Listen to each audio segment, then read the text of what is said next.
Bueno, sean bienvenidos hermanos a este curso de escatología bíblica. Estamos estudiando los acontecimientos finales en la perspectiva y en la enseñanza de nuestro Señor Jesús de Nazaret. Y para ello hemos tomado como eje el capítulo 24 de Mateo. Si recuerdan, hace 15 días explicábamos cómo el capítulo 24 de Mateo tiene una estructura bien definida a raíz de una pregunta tripartita. Una pregunta que aparece en el capítulo 24, versículo 3. Si abren sus Biblias, por favor, y damos lectura a esa pregunta. Mateo 24, versículo 3. Bueno, ¿por qué es importante esta pregunta? Porque esta pregunta es la plataforma para poder entender la estructura y los aspectos básicos de lo que Cristo nos enseñará sobre los acontecimientos finales. La pregunta que aparece en Mateo 24, versículo 3, nos dice: y estando él sentado en el monte de los olivos, los discípulos se le acercaron aparte, diciendo: dinos, ¿cuándo serán estas cosas? Ya dijimos, eso en referencia a la destrucción del templo, obviamente, por el contexto. ¿Y qué señal habrá de tu venida? También explicábamos que no habla sobre señales, sino sobre la señal de tu venida. Y el otro aspecto, que es paralelo a la segunda venida, el fin del siglo. Y entonces la pregunta engloba 3 temas a tratar: el cuándo de la destrucción del templo, la señal de la segunda venida y el fin del siglo. Y entonces habíamos explicado que del verso 4 al verso 14 se explicaba lo referente al fin del siglo. Frases como pero aún no es el fin, versículo 6, verso 8, y todo esto será principio de dolores, versículo 13, mas el que persevere hasta el fin, versículo 14, y entonces vendrá el fin. Está enfatizando entonces que esta sección tiene que ver con lo relacionado al fin del siglo. Un asunto que ya explicamos a detalle hace 15 días y creo yo no es necesario volver a explicar, pero solo como para recordar, esta sección trataba sobre acontecimientos mundiales o acontecimientos universales, nación contra nación, reino contra reino, terremotos en diferentes lugares. Es una cuestión mundial, ¿no? General. Del verso 15 al verso 28 tenemos una nueva sección. Una sección que trata específicamente sobre el cuándo serán estas cosas. La pregunta así inicia: ¿cuándo serán estas cosas? Y en el versículo 15 el Señor nos dice: por tanto, cuando veáis en el lugar santo. Ahí empieza a explicar el Señor el cuándo en referencia a la destrucción del templo de Jerusalén. Y es la sección que hoy vamos a tratar de explicar, si Dios lo permite, porque no solamente se tratará el asunto del templo, también se tratará el asunto del trato de Dios con Israel, se tiene que tratar el asunto de la gran tribulación, versículo 21, se tiene que ir al trasfondo de esta enseñanza, que según el verso 15 es el profeta Daniel. O sea, esta sección se debe interpretar a la luz de lo que dijo el profeta Daniel. Este principio porque el mismo Señor lo ha dicho así, que solo los que han leído Daniel lo pueden entender. Y bueno, del verso 29 en adelante, podríamos decir hasta el versículo 31, tenemos la última sección que versa sobre la señal de tu venida. Estamos hablando ya propiamente del día del Señor o la segunda venida. Ok, el día de hoy vamos entonces a examinar la segunda sección, una sección que trata específicamente sobre el templo y los acontecimientos que se van a desatar a raíz de esa destrucción. Hay diferentes escuelas teológicas que interpretan de distintas formas esta sección, y esta será entonces la sección que causa a veces un poquito de controversia o discrepancia entre muchos hermanos, pero trataremos de ser inductivos y de que sea Dios quien nos dirija. Bueno, vamos a dar lectura del verso 15 al verso 28. Por tanto, cuando veáis en el lugar santo la abominación desoladora de que habló el profeta Daniel, el que lee entienda, entonces los que estén en Judea huyan a los montes. El que esté en la azotea no descienda para tomar algo de su casa, y el que esté en el campo no vuelva atrás para tomar su capa. Mas ay de las que estén encintas y de las que críen en aquellos días. Orad pues que vuestra huida no sea en invierno ni en día de reposo, porque habrá entonces gran tribulación, cual no la ha habido desde el principio del mundo hasta ahora, ni la habrá. Y si aquellos días no fuesen acortados, nadie sería salvo. Mas por causa de los escogidos, aquellos días serán acortados.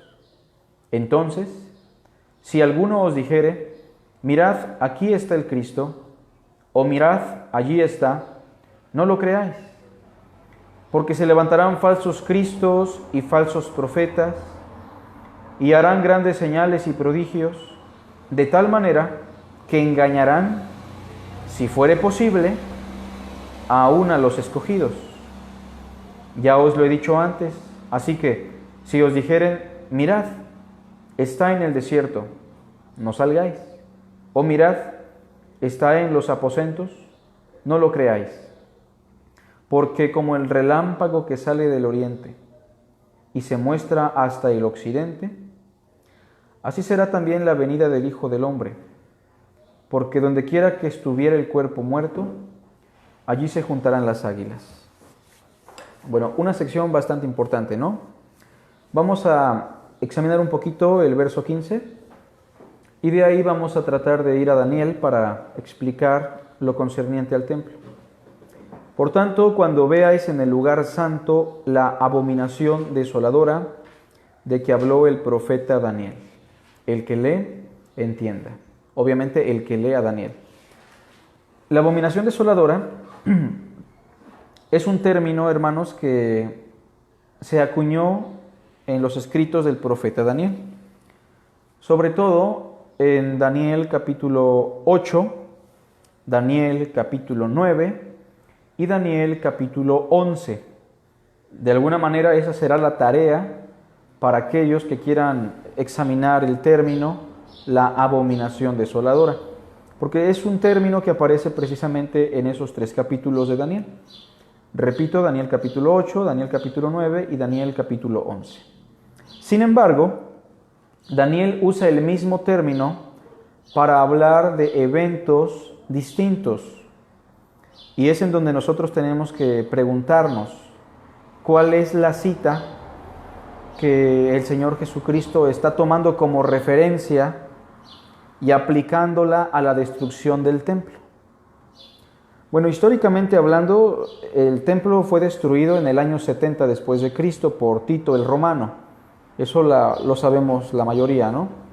En el año 66 se desató una revolución entre los judíos y los romanos, y los judíos iban ganando varios asaltos, pero en el año 70, para destruirlos por completo y evitar que se rebelaran y se desligaran de Roma, pues Tito con su ejército optó por destruir la ciudad, destruir el templo, y desde ese entonces a la fecha los israelitas no tienen templo como lo tenían, ¿no? Cesó el sacrificio, cesó la ofrenda, terminaron algunos ritos importantes para los judíos, y entonces el verso 15 es, digamos, el inicio de otros eventos La destrucción del templo da pie a otros acontecimientos como la diáspora judía. Si ustedes leyeron con atención, se habla de una dispersión, ¿no? Ellos van a huir por varias partes. Y también la destrucción del templo trae como resultado lo que se menciona en el verso 21, la gran tribulación. Me gustaría destacar, hermanos, que a diferencia de la primera sección que estudiamos, esta segunda sección no está dirigida a todo el mundo, o al menos no trata de eventos que afectan a todos los pueblos. Está tratando asuntos que afectarán directamente a un pueblo, al pueblo de Israel. Esta sección es a nivel local. Versículo 16, los que estén en Judea, ¿no? Trata cuestiones propias de su cultura en el verso 20 como el día de reposo. De manera que esta sección debe ser interpretada a la luz de lo que experimentaron los judíos de manera local. Algunas escuelas dirán de lo que experimentarán. Sea como sea, es una cuestión dirigida a los judíos. Bueno, vamos a examinar Daniel. Vamos a ver algunos textos por ahí. Vamos primero a Daniel capítulo 8.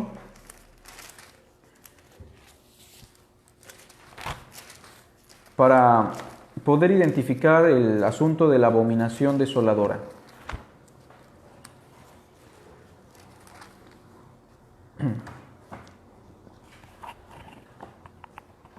Capítulo 8, versículo 3.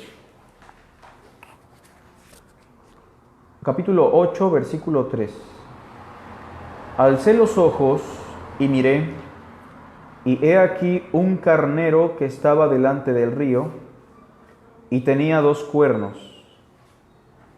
Y aunque los cuernos eran altos, uno era más alto que el otro, y el más alto creció después. En la literatura del profeta Daniel, para hablar de los reinos que llegaron a tomar dominio sobre el pueblo judío, se usarán algunos símbolos como bestias o animales sobrenaturales. Por ejemplo, para hablar de el imperio medo-persa, que era una alianza entre los medos y los persas, en el capítulo 7 se utilizará el símbolo de un oso que se levanta de un costado más que del otro. Bueno, ese imperio que estaba un tanto desequilibrado porque los persas eran más poderosos que los medos, está simbolizado ahora en el capítulo 8 por este carnero. Ese desequilibrio aquí ya no se ve como con el oso, pero se puede notar en los cuernos, en donde uno crece más que el otro. Versículo 4. Vi que el carnero hería con los cuernos al poniente, al norte y al sur. Son precisamente las 3 regiones que dominó el imperio medo-persa.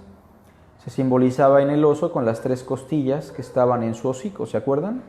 Esas 3 costillas en el capítulo 8 se explican como las regiones que el imperio medo-persa llegó a dominar. Bueno, en el versículo 5 se dice después que mientras él consideraba esto, he aquí un macho cabrío venía del lado del poniente sobre la faz de toda la tierra sin tocar tierra. O sea, la idea es que venía volando. Y aquel macho cabrío tenía un cuerno notable entre sus ojos. Y vino hasta el carnero de 2 cuernos que yo había visto en la ribera del río, y corrió contra él con la furia de su fuerza. Y lo vi que llegó junto al carnero y se levantó contra él y lo hirió, y le quebró sus 2 cuernos. Y el carnero no tenía fuerzas para pararse delante de él. Lo derribó, por tanto, en tierra y lo pisoteó, y no hubo quien librase al carnero de su poder. Este segundo animal es el símbolo del imperio greco-macedónico, o el imperio de los griegos, que fueron precisamente el imperio que destruyeron el dominio del imperio medo-persa. Por ahí incluso tenemos unas películas muy populares, las películas de 300, tal vez las han visto, en donde se trata ese conflicto entre los griegos y los persas. Pero bueno, quiero que noten que este segundo animal tenía un cuerno notable que salía. En el versículo 8 dice, y el macho cabrío se engrandeció sobremanera, pero estando en su mayor fuerza, aquel gran cuerno fue quebrado. y en su lugar salieron otros 4 cuernos notables hacia los 4 vientos del cielo. Muy en especial el imperio griego, que tenía ese cuerno notable, está manifestando de alguna manera la actividad del gran emperador Alejandro el Magno. Se explica en el capítulo 8, versículo 21, si lo ven, desde el 20. En cuanto al carnero que viste que tenía 2 cuernos, estos son los reyes de Media y de Persia. Ahí queda explicado el imperio medo-persa. Verso 21. Y el macho cabrío es el rey de Grecia, y el cuerno grande que tenía entre sus ojos es el rey primero. O sea, una referencia a Alejandro el Magno. Alejandro el Magno, cuando llega a su mayor gloria, muere muy joven, a los 20 y tantos años, y en el verso 22 se explica que en su lugar quedan 4 hombres, que serán 4 reinos que conformarán el imperio de los griegos. Era el imperio ya dividido por un reino al sur llamado los Ptolomeos, que dominaban casi toda la parte de Egipto, una parte de África. Estaban los Seleucidas, que era el reino griego que dominaba a Seleuco y su descendencia en Medio Oriente. Estaban los Casandros y estaban los Lisímacos. Esos 4 reinos que de alguna manera conformaban el imperio de los griegos. De manera muy en particular, de uno de estos reinos, del reino de los Seleucidas, se levantó un rey perverso que de alguna manera debe ser considerado como un anticristo, porque este hombre llamado Antíoco Epífanes, o el Dios manifestado, como se nombraba a sí mismo, en algún momento llegó a sacrificar cerdos en el templo de Dios en Jerusalén. Mandó a colocar una imagen del dios del Olimpo, que era Zeus, ahí en la ciudad santa, en el lugar santísimo, y a ese evento se le conoció como la abominación desoladora. A raíz de esa situación tan grotesca se desató una guerra judía conocida como la Guerra de los Macabeos, que pueden ustedes corroborar precisamente en los apócrifos primera y segunda de Macabeos. Y vean cómo se explica esto que acabo de mencionar en el capítulo 8. Versículo 23. Al fin del reinado de estos, cuando los transgresores lleguen al colmo, se levantará un rey altivo de rostro y entendido en enigmas, y su poder se fortalecerá, mas no con fuerza propia, y causará grandes ruinas y prosperará, y hará arbitrariamente y destruirá a los fuertes y al pueblo de los santos. Esto en referencia a Antíoco.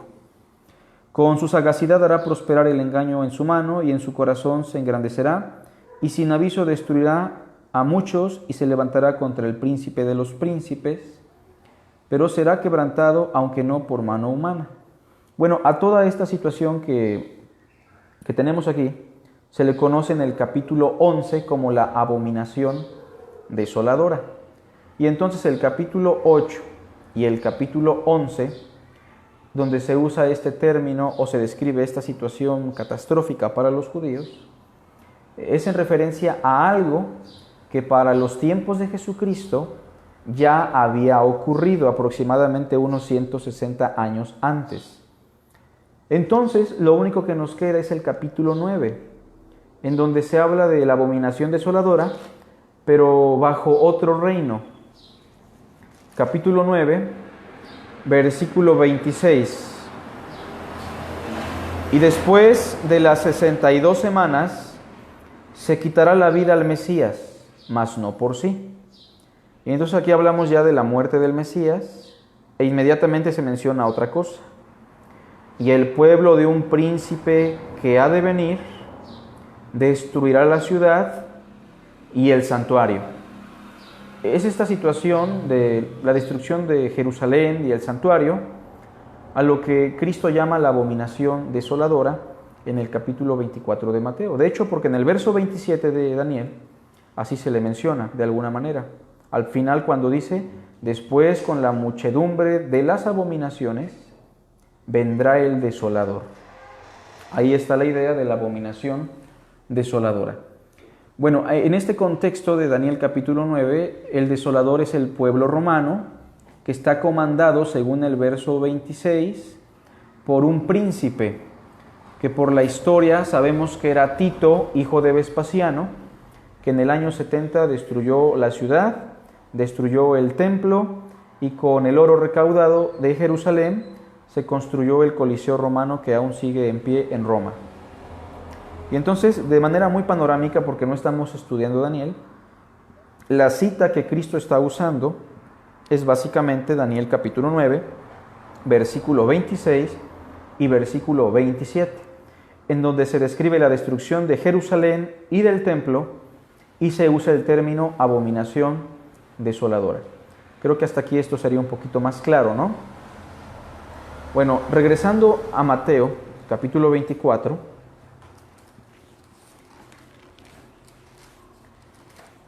el verso 15 nos dice que cuando los judíos vean en el lugar santo la abominación desoladora de la que habló el profeta Daniel, van a ocurrir una serie de acontecimientos, ¿no? Una serie de cosas desagradables.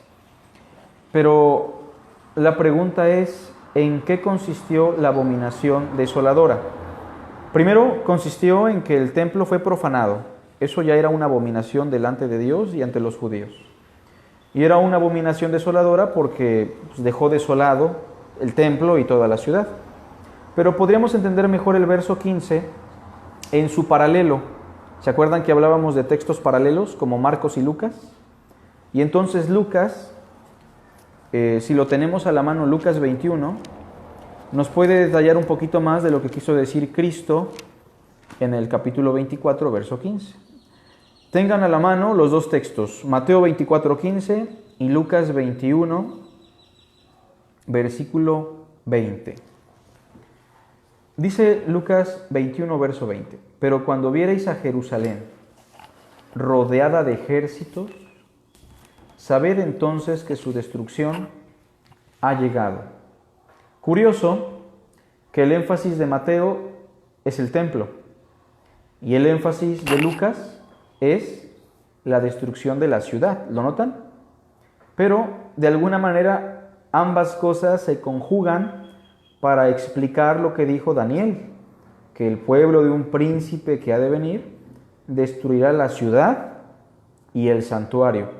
Los dos son parte de la profecía, tanto la ciudad de Jerusalén como el templo.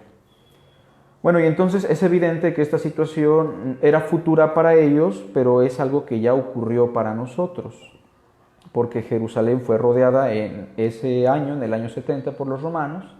Jerusalén fue destruida y el templo fue destruido paralelamente. Aunque podríamos hablar de otras situaciones en donde Jerusalén, a través de las cruzadas, el medioevo, también fue destruida, ¿no? Pero aquí en particular se está tratando el asunto del año 70 después de Cristo. Una fuente histórica confiable podría ser la Guerra de los Judíos de Flavio Josefo, porque Flavio Josefo fue un judío, consejero de Tito el Romano, que fue testigo de todo lo que ocurrió en esa destrucción. Bueno, ¿qué ocurre a raíz de la destrucción del templo en el año 70? Versículo 16 de Mateo 24.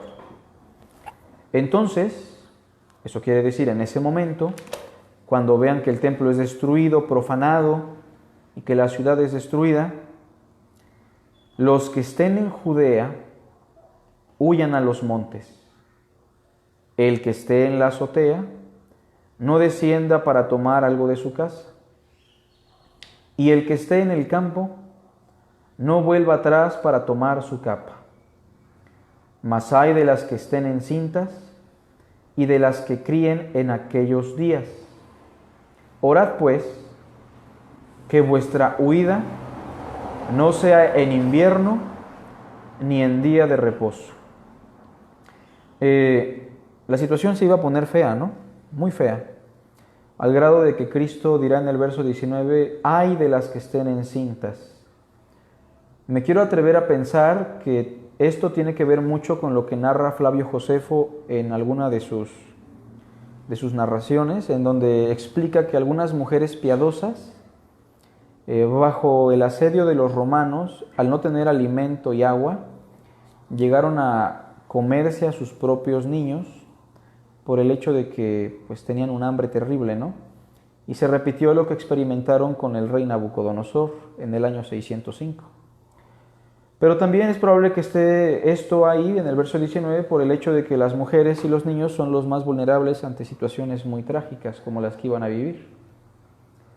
En el verso 20 se les dice: oren pues para que vuestra huida no sea en invierno, porque obviamente iban a morir de frío, ni en día de reposo, porque pues, los judíos son tan celosos que no iban a huir en día de reposo, y los romanos los iban a encontrar allá todos encerraditos, guardando el Shabbat. Y entonces el verso 21 es clave para discutir el tema de la gran tribulación. ¿Cuándo ocurrirá o cuándo ocurrió el asunto de la gran tribulación según el verso 21? Dice: porque habrá entonces gran tribulación. Y entonces pareciera, ¿no?, si no estoy exagerando, que la gran tribulación inicia con la destrucción del templo en el año 70. Eso es lo que parece que el texto nos está sugiriendo, ¿no? Que paralelamente con la destrucción del templo inicia esa situación trágica a la cual conocemos en la escatología como la gran tribulación. Una gran tribulación que no ha habido desde el principio del mundo hasta ahora, ni la habrá. Y entonces vamos a tratar de charlar un poquito sobre esto de la gran tribulación. Hay muchos puntos de vista sobre la gran tribulación, ¿no? Algunos dicen, bueno, tribulación siempre ha habido mientras hay santos en el mundo. Y es verdad, siempre ha existido la tribulación. Pero aquí recuerden que no estamos hablando de tribulación para todos los hijos de Dios. Estamos hablando de tribulación específica para un pueblo. Y se le llama gran tribulación, incomparable, por el hecho de que ellos sufrirán y están sufriendo cosas que ningún otro pueblo ha sufrido desde la fundación del mundo. Este pueblo es el pueblo más perseguido, este pueblo es el pueblo más odiado, más discriminado, el que más intentos de exterminio ha experimentado en su historia, y de alguna manera desde el año 70 hasta la fecha, ellos han experimentado lo que Cristo llama gran tribulación. Pero veamos cómo lo describe Lucas 21. Versículo 20. Pero cuando viereis a Jerusalén rodeada de ejércitos, sabed que su destrucción ha llegado. Entonces los que estén en Judea huyan a los montes, y los que en medio de ella váyanse, y los que estén en los campos no entren en ella, porque estos son días de retribución. Es lo mismo, ¿no? Pero con diferentes palabras, y de alguna manera nos da más luz, porque no es lo mismo decir gran tribulación a decir días de retribución. Y entonces incluso hay por ahí algunos libros que titulan el asunto como los días de la venganza. Y es que de alguna manera Dios aquí les está pagando a los judíos lo correspondiente a sus actos y a su rechazo. Estos son días de retribución para que se cumplan todas las cosas que están escritas. O sea que el asunto de la gran tribulación no es mencionado por primera vez en los labios de Cristo, sino que los profetas del Antiguo Testamento ya habían hablado de esos días de retribución, de angustia, de tribulación para Israel. Verso 23, mas hay de las que estén encintas y de las que críen en aquellos días, porque habrá gran calamidad en la tierra, pero vean lo que dice al final, e ira sobre este pueblo. Otra vez la cuestión va dirigida hacia los judíos. Verso 24. En el verso 24 se explica otra cuestión, la diáspora judía, que es simplemente una ramita más de la gran tribulación. Y caerán a filo de espada, y serán llevados cautivos a todas las naciones, y Jerusalén será pisoteada por los gentiles, como lo es hasta la fecha, hasta que los tiempos de los gentiles se cumplan. Bueno, la gran tribulación. Veamos algunos textos acá en el Antiguo Testamento. Oseas 9:7. Básicamente es la referencia que Cristo está tomando en Lucas. Oseas 9:7.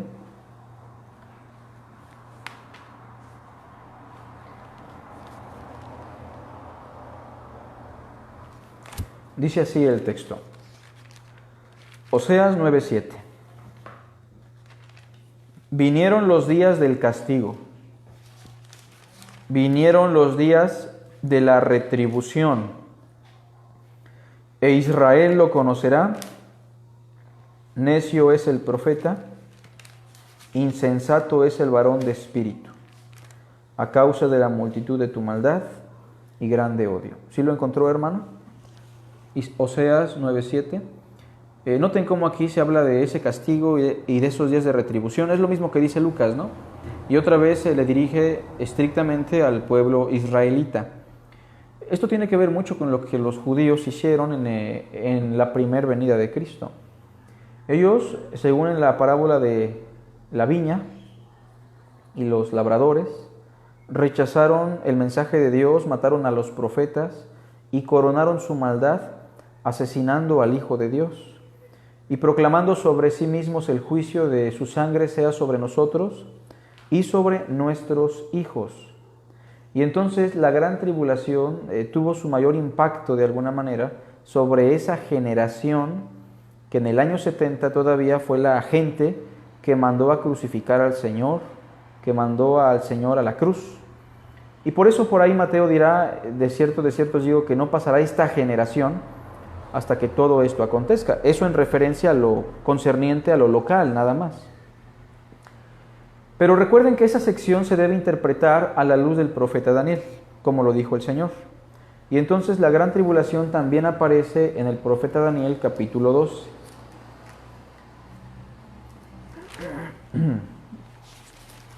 Daniel capítulo 12. Vean lo que dice Daniel capítulo 12. En aquel tiempo se levantará Miguel. Miguel aparece siempre como el arcángel que está protegiendo a los israelitas, ¿no? A diferencia de Gabriel, que solamente lleva los mensajes. Aunque de vez en cuando le echa la mano. Claro, aunque de vez en cuando le echa la mano, ¿no? Dice, en aquel tiempo se levantará Miguel, el gran príncipe que está de parte de los hijos de tu pueblo. Y será tiempo de angustia, cual nunca fue desde que hubo gente hasta entonces. Vean, Mateo usa como referencia Daniel 12, pero Lucas usa como referencia Oseas 9:7. ¿Se dieron cuenta de eso? Están citando tanto a Oseas como a Daniel. Pero vean que la frase de Daniel es muy parecida a la de Cristo. Y será tiempo de angustia, cual nunca fue desde que hubo gente hasta entonces. Eso en referencia al pueblo judío. Pero en aquel tiempo será libertado tu pueblo, todos los que se hallen escritos en el libro. Bueno, ese tiempo de angustia, ese tiempo de tribulación, se caracteriza por dos cosas. La primera es que aunque los judíos están experimentando angustia, tribulación, discriminación, hambre o todo lo que querramos mencionar, en medio de toda esa angustia, Dios los está protegiendo a través del arcángel Miguel. La idea de Miguel aquí tiene que ver con la intervención de Dios protegiendo a este pueblo en medio de gran tribulación. No sé si se note la idea ahí, pero en medio de esa angustia, en medio de esa gran tribulación, Dios estará protegiendo al pueblo judío. Y esa es la única razón por la cual los judíos no han sido exterminados. Porque en medio del sufrimiento que experimentan, Dios, por amor a sus promesas y por amor a su palabra, los ha conservado como se lo prometió a Abraham. Y esto simplemente porque Dios les ha hecho un llamamiento que no puede ser revocado, como lo dice Romanos. Entonces, en medio de la tribulación, en medio de la angustia, los israelitas experimentan la protección de Dios. Es increíble cómo sobrevivieron a los romanos, cómo sobrevivieron al catolicismo romano en las cruzadas, cómo sobrevivieron al odio de los musulmanes, los pueblos árabes. Es increíble cómo en 6 días ganaron incluso más territorio en un intento de exterminio. Es increíble cómo sobrevivieron ante los nazis. Ese era un intento de exterminio descarado. Y cómo también incluso en España los judíos pudieron sobrevivir ante la Santa Inquisición española, que trató de exterminarlos. No es que sean muy inteligentes, no es que sean muy astutos, es que Dios en medio de esa persecución los está protegiendo. Y es lo que está diciendo Daniel. ¿Cómo se explica esto en Mateo 24? Se explica con las siguientes palabras: y si aquellos días no fueran acortados, nadie sería salvo. Mas por los escogidos que Él escogió, los días se acortarán. Y entonces estamos hablando de protección sobre el pueblo israelita. Ese es el primer aspecto. Pero el segundo aspecto a destacar en medio de la gran tribulación, según Daniel, capítulo 12, verso 1 al final, es que en medio de esa angustia, en aquel tiempo también será libertado el pueblo judío. Pero no todos, solamente todos los que se hallen escritos en el libro. Y es lo que Pablo menciona, o Cristo, con los escogidos que Él escogió. Por causa de los escogidos, nadie sería salvo, en referencia a ellos. Ese remanente que Pablo menciona, todo Israel será salvo, no se refiere a todos, sino a un todo, a un grupo ya escogido por el Señor.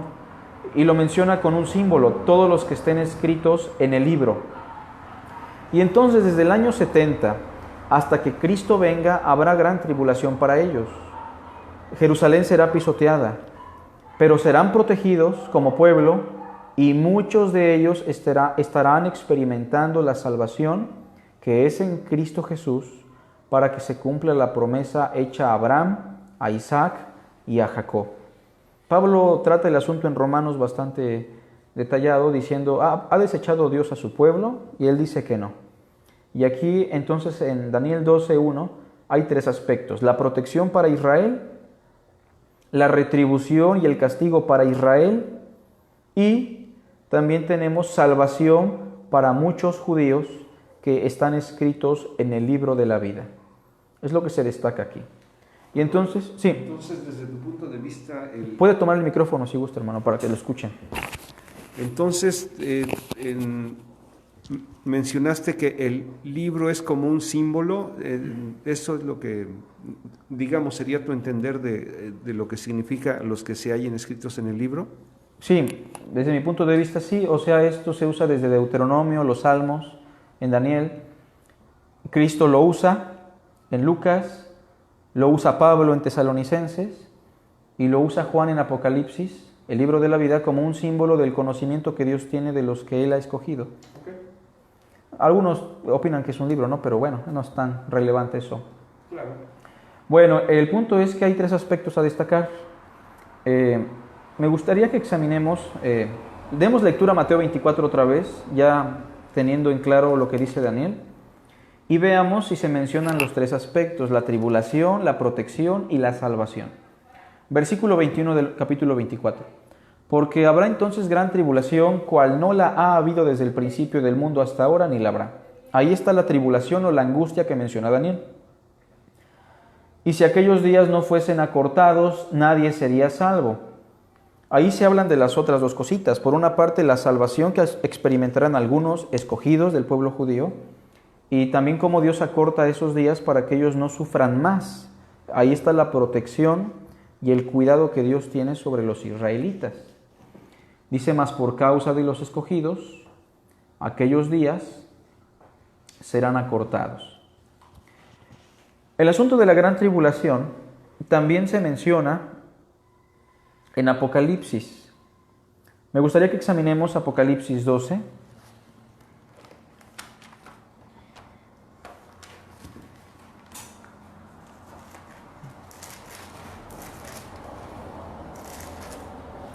Y aquí, bueno, pareciera que la la cuestión de la gran tribulación se explica bastante bien. 1. Apareció en el cielo una gran señal, una mujer vestida del sol, con la luna debajo de sus pies y sobre su cabeza una corona de 12 estrellas.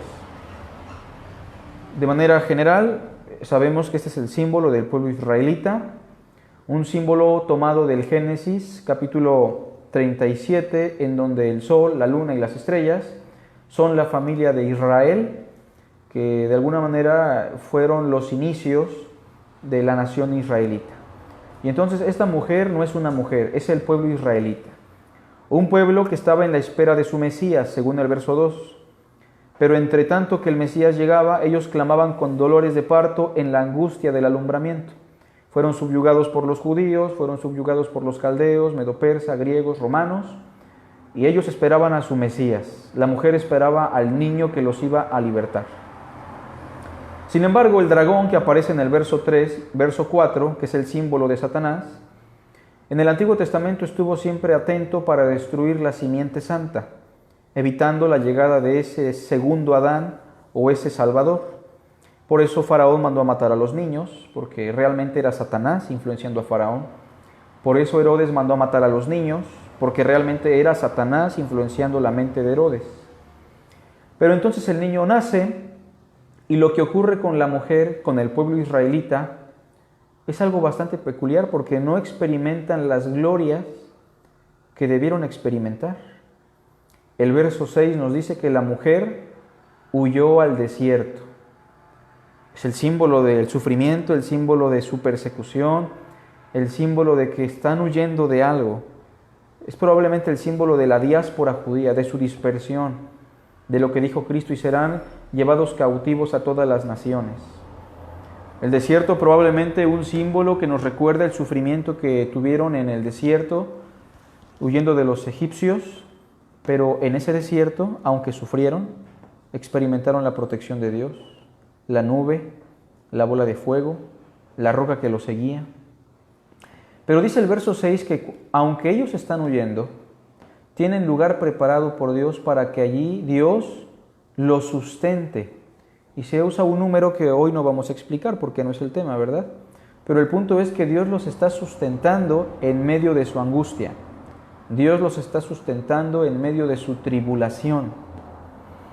Si notan también, en el versículo 13 se vuelve a reiterar el mismo asunto. Y cuando vio el dragón que había sido arrojado a la tierra, persiguió a la mujer que había dado a luz al hijo varón. ¿Por qué tanto odio en contra de los israelitas? ¿Por qué tanto racismo? ¿Por qué tanta discriminación? ¿Por qué tantos intentos de exterminio? Bueno, porque Satanás está detrás de todo eso, buscando exterminar a la mujer que dio a luz al hijo varón. Pero en el verso 14 se cita Éxodo, cuando dice que se le dieron a la mujer las dos alas de la gran águila. Es lo mismo que les dijo el Señor: yo los he llevado con alas de águila encima de los egipcios, Éxodo 19, para que volase de delante de la serpiente al desierto. Aunque la mujer no está en su tierra, aunque la mujer no es dueña de Jerusalén, aunque la mujer no tiene templo, aunque la mujer está vagando por todo el mundo, en Estados Unidos, Argentina, España, México y muchos otros lugares, Dios, en medio de su sufrimiento y su diáspora, los está sustentando por un tiempo, tiempos y la mitad de un tiempo. Y entonces el asunto de la gran tribulación, desde mi punto de vista, no es una cuestión de 7 años futuros. La gran tribulación tiene su inicio y tiene su fin bien definido en Mateo 24. Pues hagámonos la pregunta: ¿cuándo inició la gran tribulación y cuándo terminará la gran tribulación? Pues Mateo nos tiene que dar la respuesta. Mateo 24.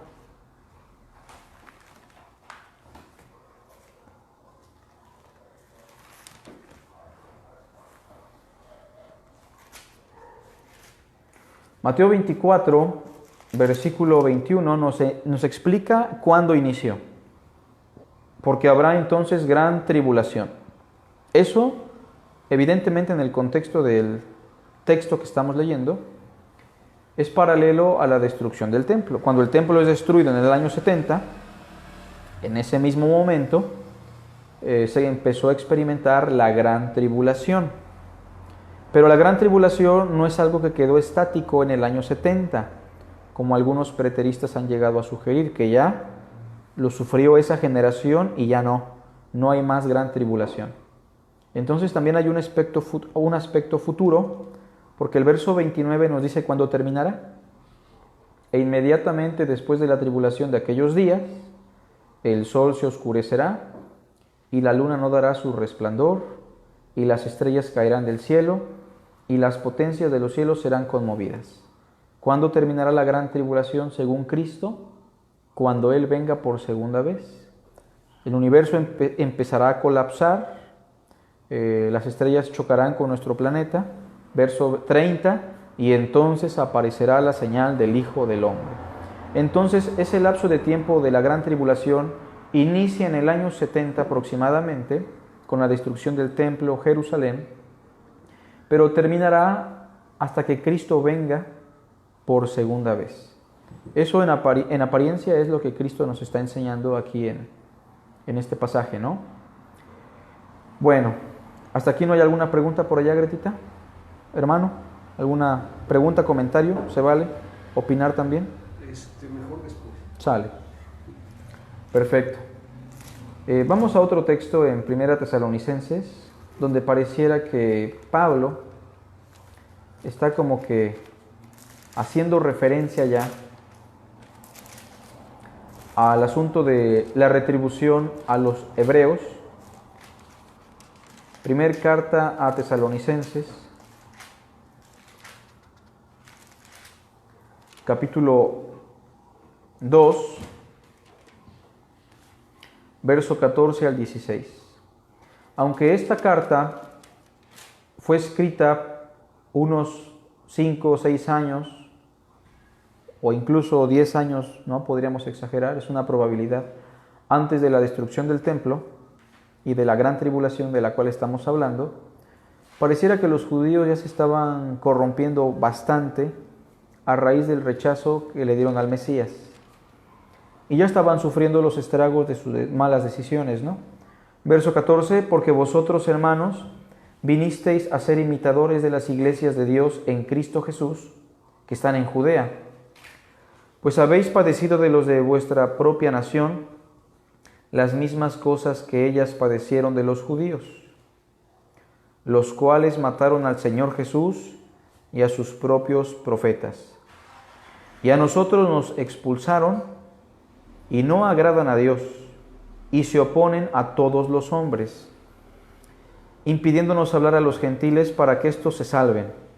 Así colman ellos siempre la medida de sus pecados, pues vino sobre ellos la ira hasta el extremo. Esa última frase siendo ya como el preámbulo de lo que ellos experimentarán en el año 70. Bueno, hermanos, seguimos leyendo Mateo 24. Mateo capítulo 24.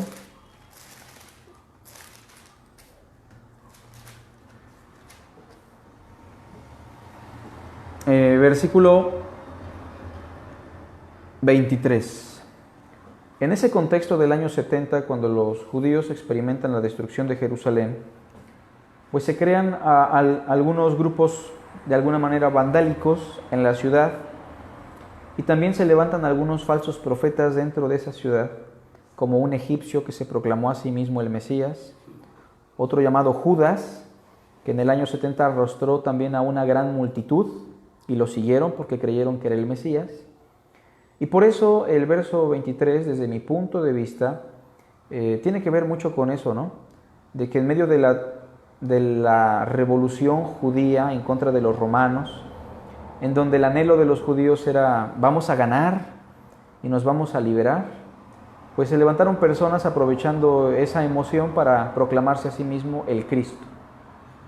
Entonces, si algunos dijeren, mirad, aquí está el Cristo, o mirad, allí está, no lo creáis, porque se levantarán falsos cristos y falsos profetas, y harán grandes señales y prodigios, de tal manera que engañarán, si fuere posible, aún a los escogidos. No es que los escogidos puedan ser engañados, ¿no? Si fuere posible lo harían, pero no está esa posibilidad, porque Dios obviamente los va a cuidar y a rescatar. Ya os lo he dicho antes, así que si os dijeren, mirad, está en el desierto, no salgáis. Precisamente ese egipcio que les menciono, se los arrastró al desierto a todos en el año 70, a muchas personas judías. O mirad, está en los aposentos, no lo creáis. Porque como el relámpago que sale del oriente y se muestra hasta el occidente, así será también la venida del Hijo del Hombre, o sea, la segunda venida será inminente. Será algo rápido, en un abrir y cerrar de ojos. Aparentemente, hasta donde yo tengo entendido aquí, no será en oculto, es el énfasis. Claro, también tiene que ver con eso, que no se dará en oculto. Porque así como se pone como ejemplo el relámpago, que es rapidísimo, pero aparte todos lo pueden ver, en el verso 28 se usa otra figura. Porque donde quiera que estuviera el cuerpo muerto, allí se juntarán las águilas. Y entonces cuando un cuerpo muere, se descompone, regularmente las águilas llegan a él, ¿no? Entonces esa es la idea, que cuando los sopilotes llegan a él, en este caso, que se traduce como águilas, pero son sopilotes. Claro. En este sentido, cuando Cristo aparezca, Él nos juntará a Él, ¿no? Para que donde Él esté, nosotros también estemos. Y bueno, esta sección, hermanos, es interesante. Podríamos examinar algunos otros pasajes. Yo no quisiera abrumarlos con tantos textos para que los pudiéramos detallar poco a poco. Entonces puede darse ya un tiempo para que opinemos, preguntemos, si es que se puede. Y si allá en casa no hay preguntas, Gretita, podemos concluir. Es un comentario, ¿no? Claro, no es pregunta. Escuchamos entonces. En Lucas, cuando dice que cuando viereis a Jerusalén rodeada de ejércitos, saber entonces que su destrucción ha llegado. Aparentemente el papá de Tito ya había sitiado Jerusalén, pero se fue a Roma a reclamar su estatus de emperador. Claro. Y entonces en ese tiempo fue cuando pudieron huir algunos judíos, porque si hubieran estado ahí, pues, todo el tiempo no hubieran podido salir. Claro, sí. Entonces fue una advertencia muy oportuna y que le dio oportunidad al pueblo. Yo no tomé esto, pero... Okay. Está bien. Okay. Bueno, pero eso era. Sí se escucha. Okay. Sí, es verdad, en el año 68 muere Nerón. Galba, Otón y Vitelio quieren tomar el trono, pero el pueblo no los reconoce. Y entonces Vespasiano, que ya tenía sitiada Jerusalén, la deja, se va a Roma en el año 68 y se proclama a sí mismo como el emperador. El pueblo lo reconoce porque era un hombre muy, muy importante, muy valeroso. Él es general del ejército aparte. Y ya después llega Tito, vuelve a sitiar la ciudad y ya no hay escapatoria, ¿no? Y entonces ese lapso, ese paréntesis, pues fue la oportunidad para poder escapar. Que si hubieran estado atentos, o los que estuvieron atentos, pudieron huir. Claro, así es, hermanos. Bueno, hay algunos textos por ahí que sería bueno que examinemos.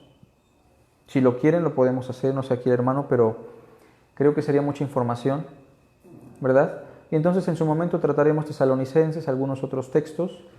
Si hay alguna pregunta, pues ahí la pueden anotar y después la contestamos, ¿no?